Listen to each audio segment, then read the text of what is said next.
Hey everybody, it's Taff. Today I'm doing the Beauty Scenarios tag. I was tagged by Lifestyle Brie, and if you don't know, it is a series of beauty related questions. So let's just go ahead and jump into the tag. The first question is, you have to get rid of all your foundations and you can only keep one high-end and one drugstore. Which do you keep? So the drugstore for me was really easy because I only own one drugstore foundation that I actually like. I have a couple sitting around that didn't really work out, but I really like the L'Oreal True Match foundation. If I'm going to go drugstore, which I really haven't lately, this is the one I'm going to use. I'm in color and soft ivory. But what I'm really loving and what I'm wearing right now is the Bare Minerals Bare Skin foundation. I really love how smoothly and softly it applies. Question number 2 is, you go for an interview and the lady interview has lipstick on her teeth. Do you approach the subject or ignore it completely? When I first heard this question, I thought, of course I'm going to approach it with her. But having given it a little bit more thought, I think that I would actually end up just kind of ignoring it, because I mean, in an interview you're in a really vulnerable space because, you know, they're judging you. That's kind of the point of the interview, and pointing out, even if it's like supposed to be in a kindly way, something that's wrong with them or something like that, could make you come off the way you don't want to come off. I feel really eloquent today, but I guess I feel eloquent every day. All of that being said, it would also depend on the personality of the interviewer. Sometimes you're interviewing with someone that you just automatically click with, and even though you're talking about like job related stuff, it just feels like a conversation, in which case I might point it out, but probably not. The third question is, you're not feeling yourself and you need a pick-me-up. Which lipstick do you put on to make yourself feel beautiful? I don't wear a ton of crazy lipsticks. In fact, unless I'm filming a video, I'm pretty much either wearing clear gloss or I'm wearing something nude, and this is my current favorite. It is the Bare Minerals Marvelous Moxie Gloss. It's not a lipstick, but I really like how it gives me just a little bit of color. It's one of those better than colors for me, so it really just makes my lips look beautiful and perfect and shiny and kind of glosses over them and does what a gloss is supposed to do. So maybe it's cheating, but this is what I would go for. Question number 4 is, you go back in time for a day to your teenage years. How would you do your hair and makeup differently? Well, first off, I was a hot mess in my teenage years. I actually didn't get really into beauty stuff until I was in college. I wanted to look good in my teenage years, but I wasn't willing to put in the time and the effort to do it. So first thing is, I would have actually blow dried my hair or maybe did a little bit of flat ironing, because my hair was just a little half the time. And then as far as makeup things that I can think of that I regret, when I was like a preteen, like, you know, 12 or whatever, I used to wear a lot of glitter on my face.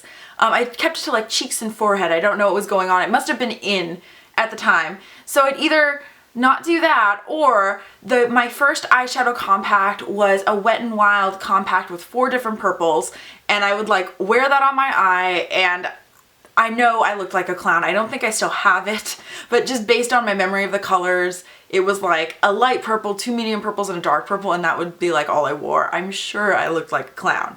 So yeah, I would totally figure out like the whole neutral thing, and then probably I needed to learn how to blend. Then number 5 is, you ask your hairdresser for a shoulder length Pixie Lott haircut, but they hear wrong and give you a pixie cut. Do you A, smile and say thank you, leave and call your mom hysterical? B, cry in the chair and things get awkward? Or C, complain to the manager and demand a refund? I feel like I'm copping out by saying this, but really my answer would be A, B, and C. First, I would cry in the chair and get hysterical and things would get awkward, and during that I would demand to speak to the manager, and I'd probably be hysterical while I was speaking to the manager. I don't tend to go to the kind of salons where you prepay, so for me it would be more of a, I'm refusing to pay you, this is not what I asked for, blah blah blah.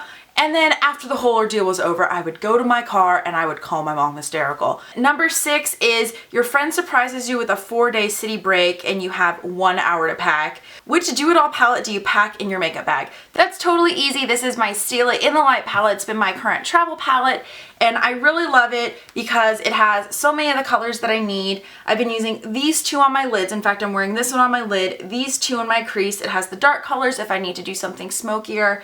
It has the blue in case I need to do something fun. This color I can use to fill in my eyebrows, and it has a brown eyeliner pencil in it. I typically use black and not brown, but you know, if I only have an hour to pack, I'm probably just grabbing this and going. Maybe a little bit of mascara, foundation, I know I'm good. 7, your house has been robbed. Don't worry, everyone's safe, but your beauty stash has been raided. What product do you really hope is safe?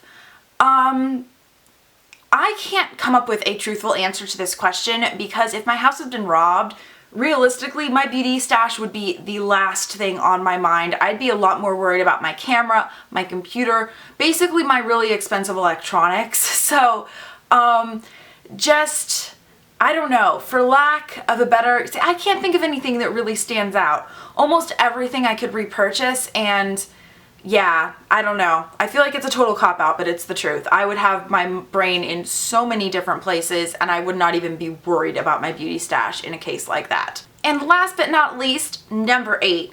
Your friend borrows your makeup and returns it in awful condition. Do you A, just pretend you haven't noticed, B, ask them to repurchase it, or C, secretly do the same thing to one of theirs?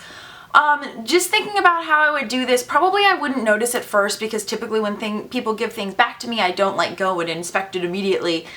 So I would initially probably not notice unless it was like, you know, the cases were all scratched up and everything like that.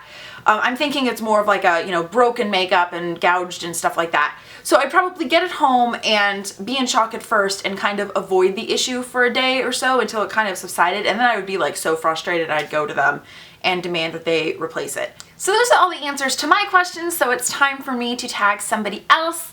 I have kind of a mix of ladies in the list of people that I've been getting to know and people that I would like to get to know better. So without further ado, let's go down the list. I'm tagging Kelsey Lee 07, Fashionably Frank, the SRY 46, and clearly Rosie. So I'm looking forward to seeing you guys do the tag, and I will see you guys all in my next video. Bye! I love how it is a more unique bag. You have the beautiful scalloped edges. This is kind of, I'm assuming, faux leather and not real leather. It's just really, really cute. This is the kind of thing that I could see throwing in a beach bag or something like that with a few makeup items, or